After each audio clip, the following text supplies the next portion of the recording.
Welcome back to my channel. आपल्या मराठी चॅनलमध्ये तुमचं सगळ्यांचं स्वागत आहे। मी शिल्पा बोलते। आजच्या रेसिपीमध्ये आपण अशीच एक महाराष्ट्रीयन ऑथेंटिक रेसिपी पाहत आहोत। आहे केळ्याची कापं। बरेच वेळा आपल्या आजी आई जेवणामध्ये एखादी अशी न आवडणारी भाजी केली की त्याच्यामध्ये साइडर डिश किंवा तोंडी लावणीला म्हणून केळ्याची कापं, बटाट्याची कापं किंवा काचऱ्या केल्या जायच्या। या प्रकारात आपण हे बघणार आहोत। तुम्ही इथे पाहू शकता, मी तुम्हाला एक तळलेलं माझं काप आहे इथे काढून दाखवते। अतिशय क्रिस्पी झालेलं आहे, त्याचा आवाजही येतोय। दोन्ही बाजूने मी ह्याला रवा आणि तांदूळ लावून फ्राय केलेलं आहे, शॅलो फ्राय केलेलं आहे हे। आणि आतमध्ये व्यवस्थित परफेक्ट कोटिंग आलेलं आहे, बघू शकता तांदळाच्या पिठाचं आणि रव्याचं। आणि आतमध्ये केळं आहे। तर अशा प्रकारे आज आपण ही कापं करायला शिकणार आहोत। आणि त्यासाठी एक छोटीशी ट्रिक तुम्हाला दिलेली आहे, तर तुम्ही नक्की आवर्जून फॉलो करा आणि अशीच कुरकुरीत कापं घरी पण करा। आज मी माझ्या अलिबागच्या वाडीमधनं कच्ची केळी आणली आहे आणि ती केळी आपण सोलून त्याचे काप बनवणार आहोत। त्याच्यासाठी मी इथे रवा आणि तांदळाचं पीठ घेतलंय, लाल तिखट, हळद आणि मीठ घेतलंय। इथे आपण मीठ घेतलंय। सगळ्यात आधी केळं पूर्ण आपण सोलून घ्यायचे।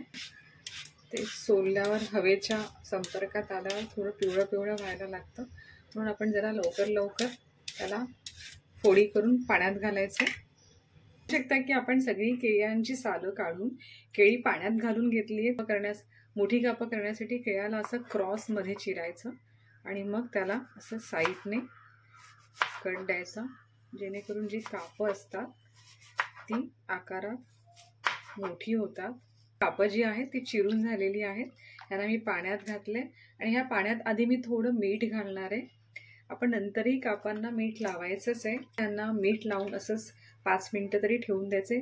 आपण हे चिरताना आपल्याला एक प्रकारचा हाताला असा चीक लागतो कच्ची केळी चिरताना, तर त्याच्यामुळे जेव्हा आपण ह्याच्यात मीठ घालून ठेवतो तेव्हा ते सुटसुटीत होतात। प्लस हे आपण शॅलो फ्राय केल्यावर चांगले कुरकुरीत पण होतात। 5 मिनिटं झालेली आहेत। मी आता जी ही कापं आहेत ही पूर्ण पाण्यातनं त्यातलं पाणी पूर्ण काढता येईल असं निथळून घ्या। पाण्यात सकट घेऊ नका, नाहीतर मग त्याला मसाला लागणार नाही। ते आपण पुन्हा याला मीठ लावायचे, कारण मीठ आपलं सगळं पाण्यात वाहून जातं, निघून जातं, त्यामुळे त्यातलं मीठ कमी होतं। त्यामुळे मी थोडं परत मीठ घातले, अर्धा टीस्पून, आणि ह्यांना पुन्हा चोळते। लिंबू आहे माझ्याकडे, ते लिंबू आपण याच्यात पिळायचे।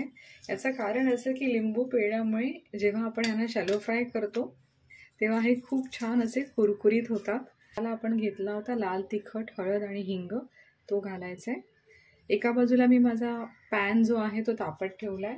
ह्यांना पाण्यातनं बाहेर काढल्यावर किचन टॉवेलने थोडं डॅप केलंय, त्यामुळे यातलं जे एक्सेस पाणी होतं ते सगळं निघून गेलेलं आहे।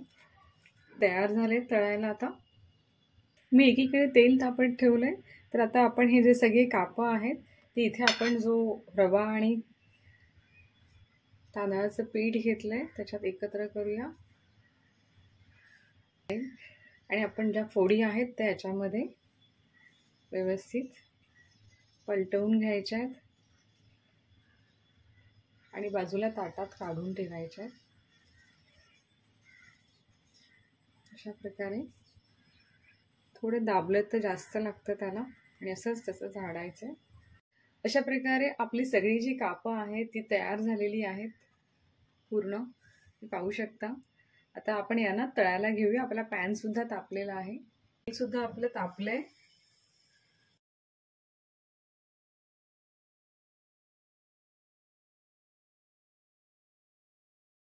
त्या बाजूने 2 ते 3 मिनिटापर्यंत परतवून शॅलो फ्राय केलंय आणि आता मी ही दुसरी बाजू त्याची पलटते।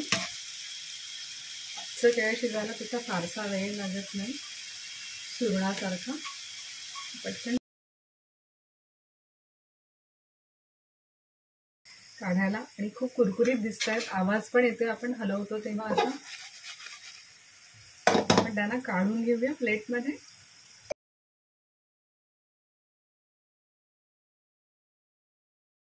आंबट टेस्ट घातल्यामुळे चवीला पण खूप मस्त लागतात आणि प्लस कुरकुरीतही होतात।